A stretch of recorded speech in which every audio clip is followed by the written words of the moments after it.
Nós vamos apresentar uma peça. O nome dela se chama Saia do Porão. Saia do Porão é uma ilustração da vida de Jonas.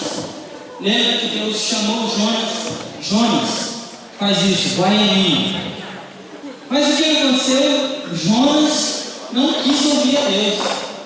O que ele fez? Ele se escondeu. E aonde? No porão.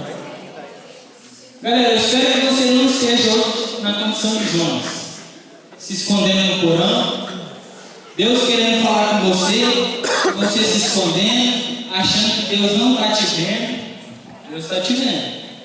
Sabe o que aconteceu com Jonas? Jonas teve que ser jogado no mar. É interessante que Jonas teve que passar pela água para poder ouvir Deus de novo. Eu quero te falar, a Bíblia nos fala em Gálatas, capítulo 4, se não me engano, fala que nós devemos ser lavados pela água, que é a palavra de Deus. Quantos aqui querem ser lavados pela palavra de Deus? Amém.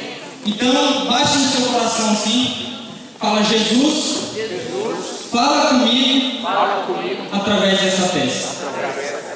Vou pedir concentração de todo mundo, silêncio. Por isso, deixa eu me posicionar ali primeiro. Só. Isso.